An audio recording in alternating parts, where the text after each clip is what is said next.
and that just not only for California, but also for the nation. We just got through meeting in regards to, well, I believe is happening in America, a double pandemic. The first pandemic we are so well aware of is with the coronavirus, which is impacting so many. We have crossed that threshold of 100,000 persons being impacted and dying in our nation, and just in fact hurting so many in our nation. Is heart-wrenching. And then we have this other virus that's going on that we're seeing in Minneapolis with what happened to George Floyd, and that virus is racism. And I'm happy to say that we've actually are speaking against that. We're talking about it, and we have a governor here that's going to call that out. And I'm glad that we just had a conversation with myself, him, and other leaders that are calling this other virus out. This virus that is not impacting just the black community or brown community, but impacting our nation and facing that. And so I'm glad to welcome here our governor here and to welcome you to this press conference and I guess the meeting after the meeting. And so thank you, Governor, for coming, and welcome to Genesis, welcome to Sacramento. Governor?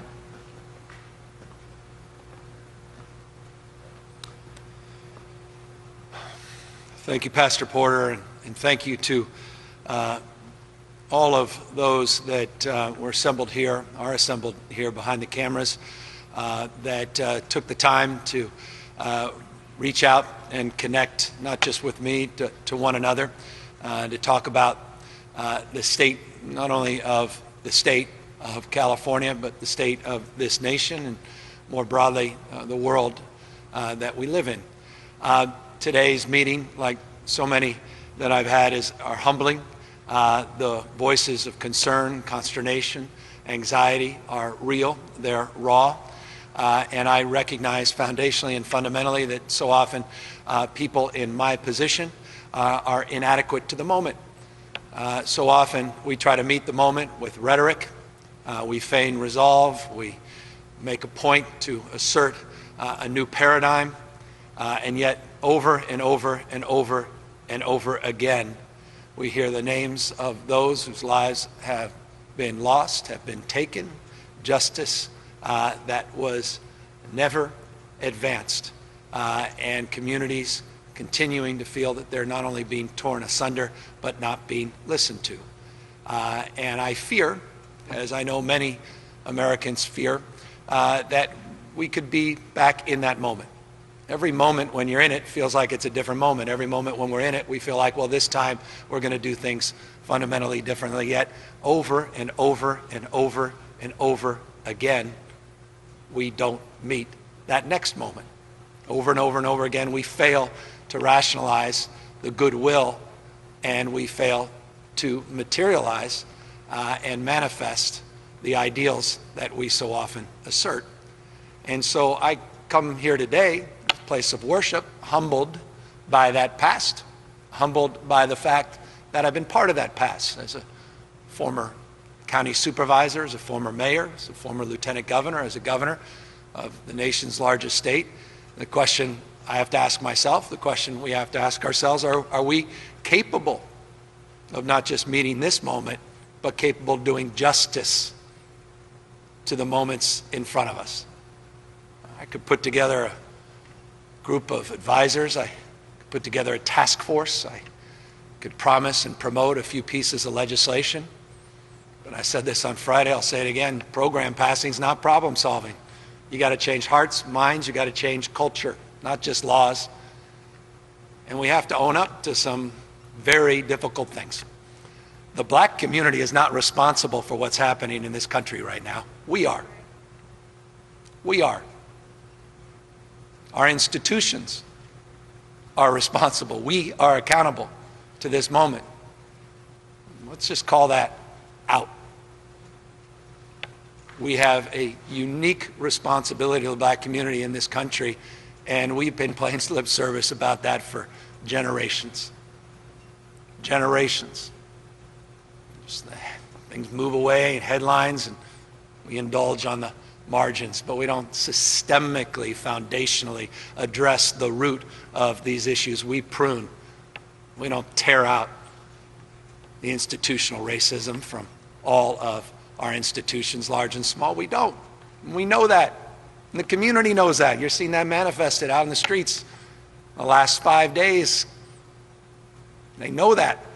The question is, do we deeply understand that? Do we, or are we prepared to do something differently about it? Each and every one of us watching, what are we going to do differently, foundationally, fundamentally, not in the short run, but in the long run, to do justice to this moment? People have lost patience because they haven't seen progress. So if you're out there saying, well, people need to be patient, consider. People have lost patience for a reason. They've been told that over and over and over and over again. Not just the 52 years I've been around.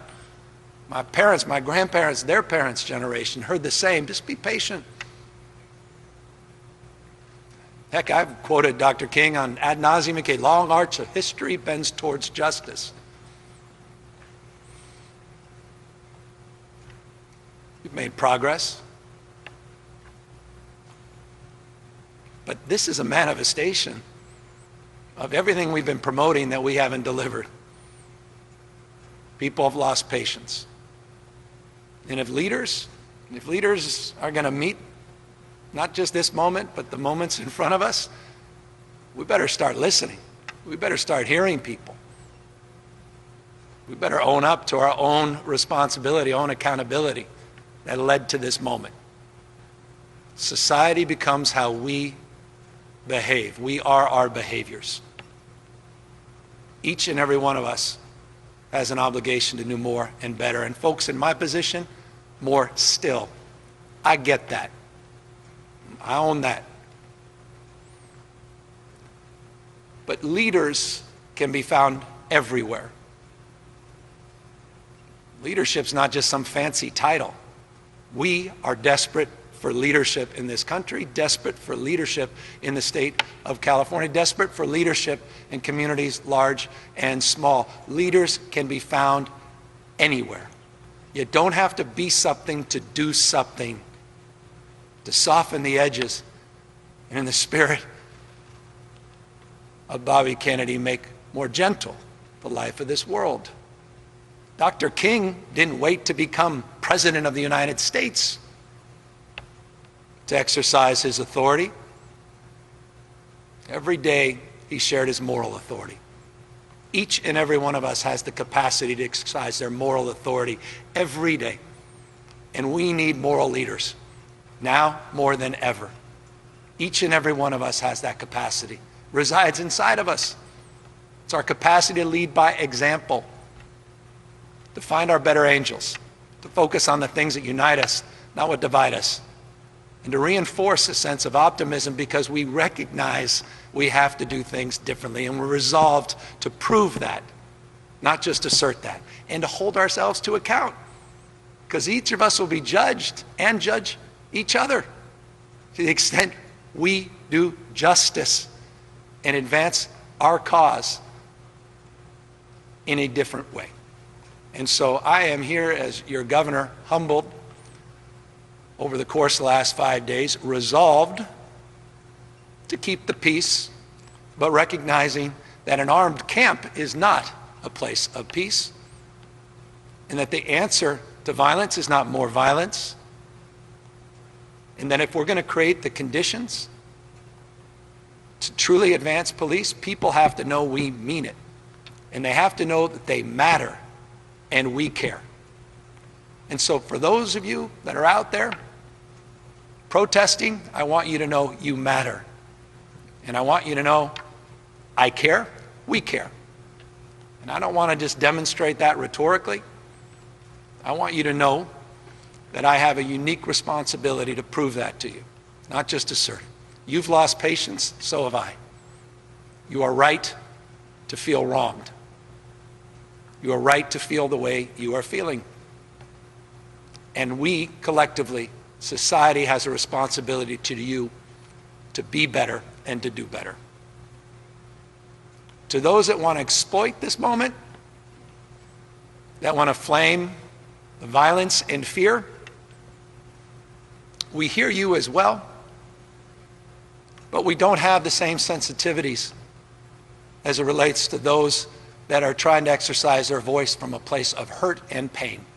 When you try to cause pain on others, when you're out there to exploit conditions, not advance the cause of justice, that is not serving the greater good, and we need to also call that out. The looting, the violence, the threats against fellow human beings, that has no place in this state and in this nation. We as a society need to call that out. And we need to call forth our better angels and those that want to express themselves and have, thank you. God bless you. Keep doing it. Your rage is real. Express it so that we can hear it. Let's not let others drown out that rage. And those that want to advance this cause in a responsible and thoughtful way. I'm not patient any longer. I know you're not.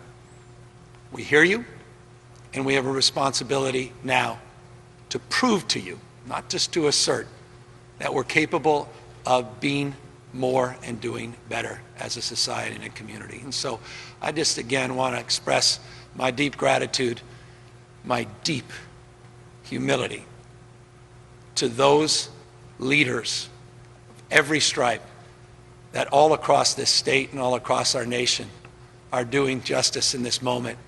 Those demonstrators that were reaching out and trying to calm other people, to those community leaders that were out there with brooms in the early morning, sweeping up glass, to folks that, were on the periphery that said, you know what, I can't stand on the periphery any longer. I need to be part of this effort. Thank you to all of your examples as well. So much good and so much right that's out there, but there is a stain in the history of this country we have concealed, and it's rearing its head again because we've never come to grips with it. We've never owned it. It's the issue of racism. The pastor is exactly right. Pandemic on top of a pandemic, impacting our health, impacting our economy, and impacting our capacity to live up to our greatest ideals. We could talk about being bound together by a web of mutuality, as Dr. King said. And if that's the case, we need to reconcile that fact that we are all in this together. The Bible teaches us we're many, many parts. But at the end of the day, we're one body. And when one part suffers, we all suffer. We have an obligation to reconcile the fact that our fate is tied to the fate of others. South Africa, called Ubuntu. I am because you are. Time for more empathy, more care, more capacity to collaborate. A society that's about dominance and aggression, this is what you get. Not because the protesters, but the conditions that led to this moment where protest was inevitable. So we are committed and resolved to bringing peace back to the streets, not only in this state, but to support the efforts all across this nation. We'll do our part, but it's not just a situational moment. We have to focus on the medium and long term, and we have to prove our commitment and our resolve in that space. So I just want to thank all the leaders, not only again assembled here, but throughout this state once again for your courage, because now is a time for courage. Now is time for your voice to be brought to the forefront. And let me thank all of those that are doing their best to keep people safe under very difficult circumstances, and all of those leaders that are out there supporting others, keeping people safe, our communities, large and small, all across the state of California safe at this very trying and difficult moment. So with that, we're happy to take any questions. we, of course, happy to also step aside and have members of the community respond as well. Thank you, Governor. Sophia Bolag here from the Sacramento Bee. I'll be asking questions on behalf of the press corps today. Many of us would like to know what your reaction is to Trump's comments this morning to governors to get tough on protesters. My reaction is the meeting I just had.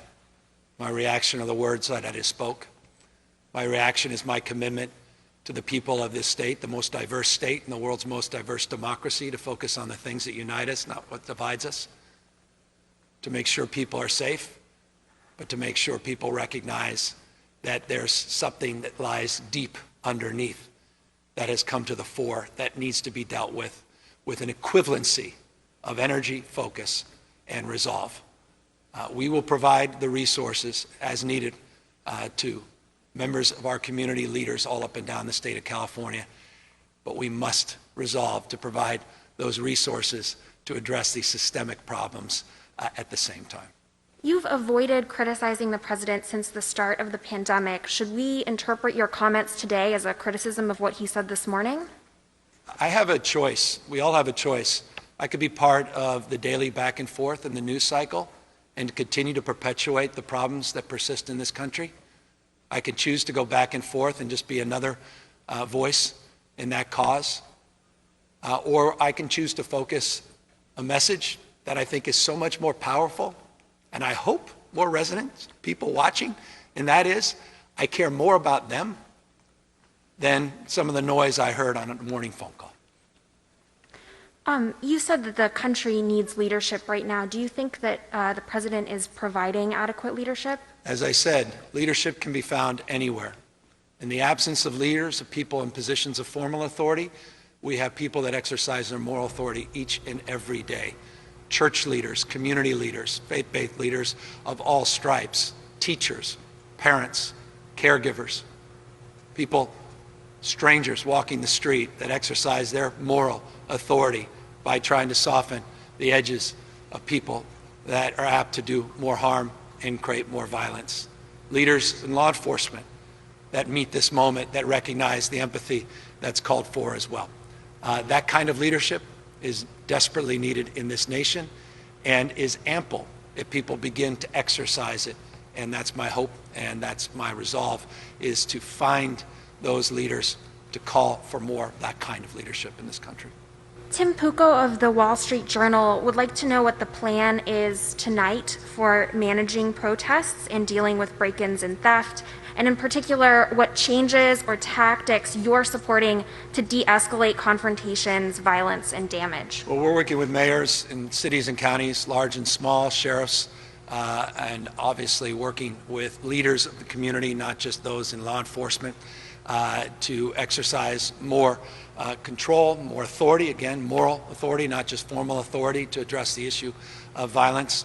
As many know, we have been working with mayors on deploying National Guard. The two resources the state of California has from a law enforcement perspective: California Highway Patrol, which has been on tactical alert for days, 12-hour shifts up and down the state of California, working mutual aid positions, pre-positioned, and also in strike teams to react. The National Guard was brought up.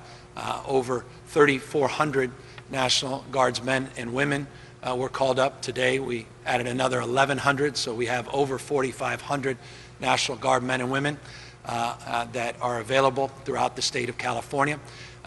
Part of the protocols of mutual aid, it's a bottom-up process, not a top-down process.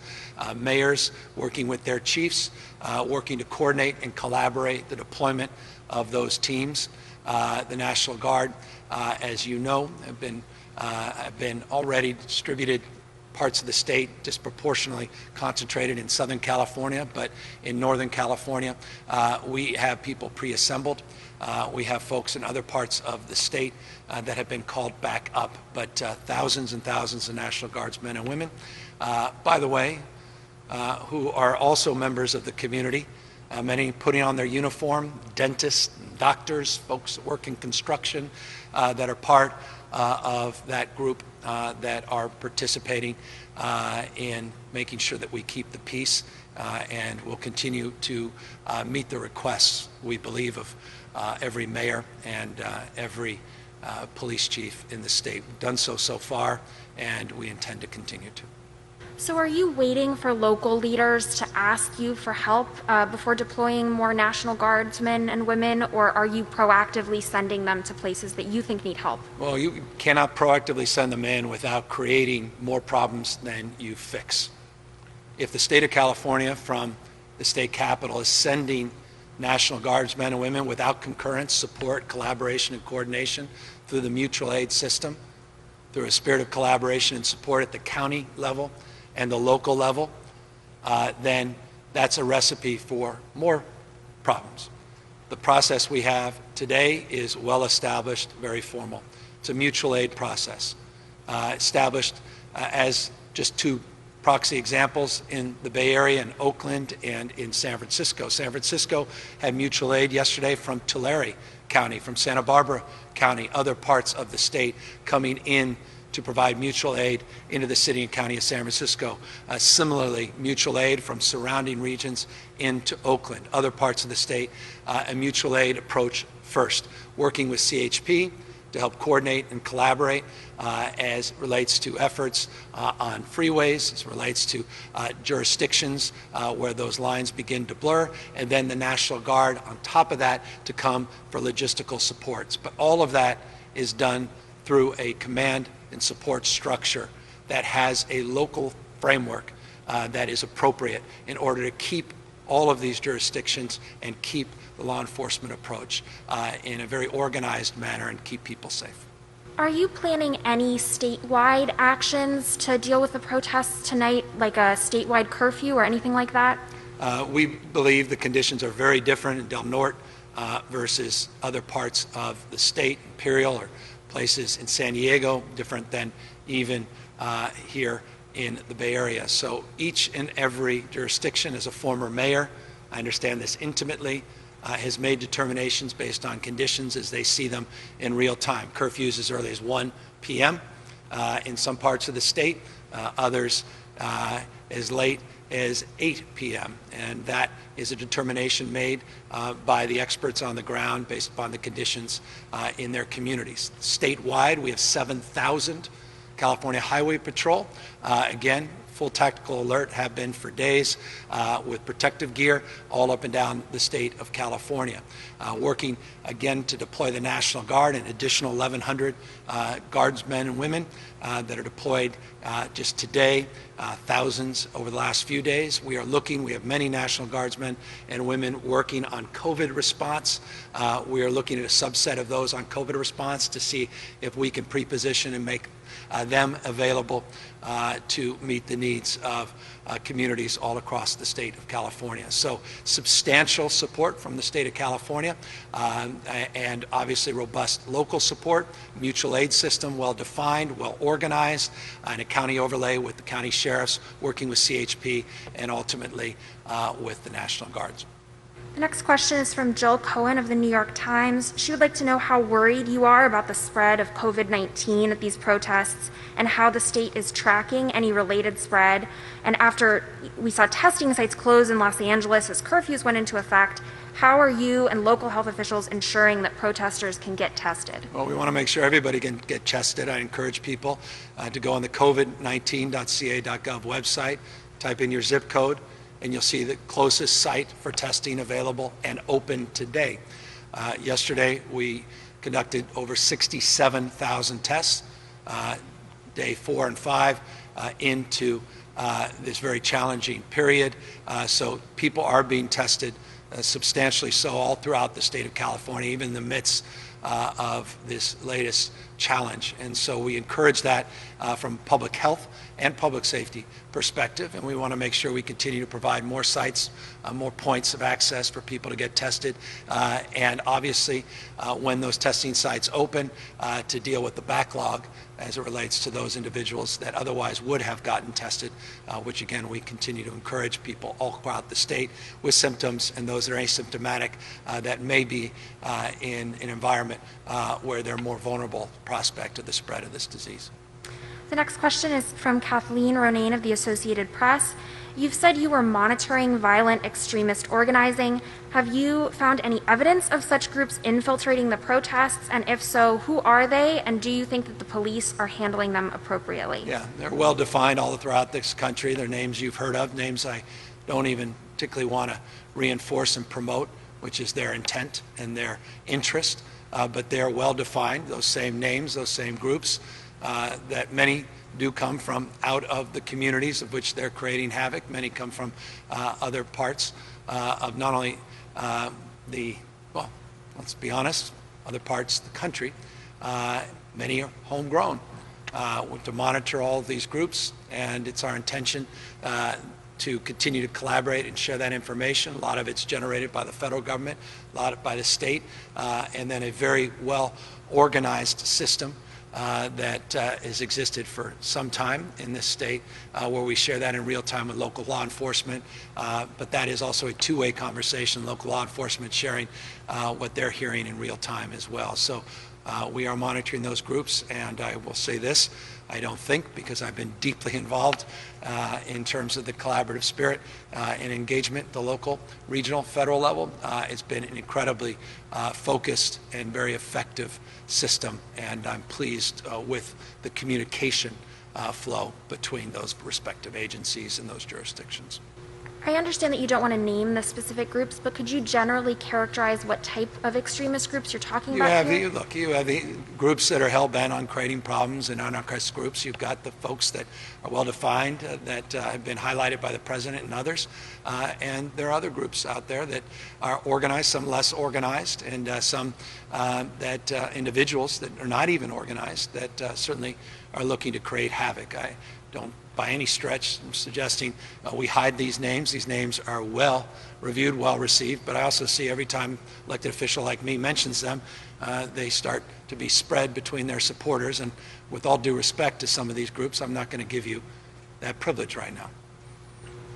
Genoa Barrow of the Sacramento Observer asks, locally, African-American protesters have been injured, shot in the face with rubber bullets, not far from the Capitol. She would like to know if you can address this and if shooting into a crowd of people is justifiable in this situation. Yeah, I don't know specific issues related to those incidences, and I'm happy to get more details about those incidences. All across the state, we're monitoring from Bakersfield to Modesto, Fresno, Santa Barbara, San Luis Obispo, LA, San Francisco, San Jose, up northern parts of the state. We've been monitoring all across the state activity, and all I can say this is we want restraint. We want as much expression of respect with law enforcement and protesters as humanly possible, empathy, understanding, again, a collaborative spirit, but we also need peace, and we need to protect small businesses, and we need to protect people that are scared, that they're behind walls with their children, they're scared about their safety as well, and we need to call out those that are hell-bent on creating violence and drowning out the voices of legitimate protests. Instances of police firing into crowds of what appear to be peaceful protesters or targeting individual peaceful protesters have been well documented. Have you seen those, and what is your reaction to seeing videos of those? Well, nothing breaks my heart than see anyone get hurt, period. And nothing breaks my heart more to know that in some instances, though one has to quantify this, that kind of violence was unnecessary to keep the peace. And so, again, I cannot impress upon all of our partners up and down the state of California to promote restraint, respect, the honor, and the privilege of the work that they do, and make sure that we are not creating an environment where we're putting people at harm's way, and we are not doing things that don't do justice to our calling. And so when there are inappropriate acts done, people need to be accountable. And that's another message. There'll be accountability. We will appropriately investigate any acts of violence against others, whether those acts be perpetuated by people in positions of power and influence with badges on or uniforms, or members of the community that are attacking and assaulting in a violent manner innocent people and businesses. I'm being told that we need to wrap it up. So as our final question, a number of reporters have asked about the state budget. As you know, the state Senate passed their own proposal last week. What was your reaction to what they passed? Do you agree with, the parts that they've passed related to state workers? They are not suggesting a pay cut as you have. And are you planning to add anything to your budget proposal to help some of the businesses that have been hurt by both the coronavirus shutdown and by the protests? Yeah, we obviously have to do more to help support our small business leaders. As a former small business person myself, I intimately appreciate the incredible sacrifice, the courageous entrepreneurialism that is so much part of the state of California in particular, where innovation and entrepreneurial spirit runs through our veins. And so I'm deeply concerned about the pandemic as it relates to the impact on small businesses. We doubled the budget that we put together for small business loans, microloans for business, particularly women and minority-owned businesses. We had other very targeted support for small business as it relates to waiving fees for new small business creation in the budget. And clearly this moment will demand us to consider perhaps even more. As it relates to the give and take of a budget process, I've been through this many, many times. All I can say is I appreciate the collaborative spirit. I appreciate the work that the Senate is doing, support that the Assembly is giving to this process, and we continue to have very robust and very, very positive conversations, and that's what a budget is all about. We submit our thoughts. We go through a deliberative process. They put out competing proposals. We work across those differences in the spirit of collaboration and the spirit that defines this moment, which is the spirit of collaboration. And we work to get to a threshold where we can together support a package that needs to be delivered by June 15th and signed by myself by July 1st. And I'm confident we're well on our way to meeting those goals. And I respect and appreciate the work that they've done in the process to date. I also just want, in closing, express real appreciation for the work that we have to do together over the course of the next hours, days, and weeks, and many, many months and years ahead as it relates to our commitment, our resolve to do more than just pass resolutions urging or pass this moment by not recognizing the enormity of our responsibility to not only quell the violence that persists today, but to address the foundational issues that led to the violence in the first place. And so, again, I want to just thank everybody for their persistence, their power of their voice. I again want to just encourage people to exercise their voice and recognize how resonant each and every one of you are in terms of your capacity to lead and lead us through this very difficult and challenging time, and do so with the spirit of commonality, the spirit that brings us all here together in this house of worship. I want to thank the pastor for his support and his leadership, and for all of those leaders that were assembled here today. Thank you for your guidance. Thank you for your faith and devotion and cause, not only to the state of California, but the state, the black community here in the United States of America. Thank you.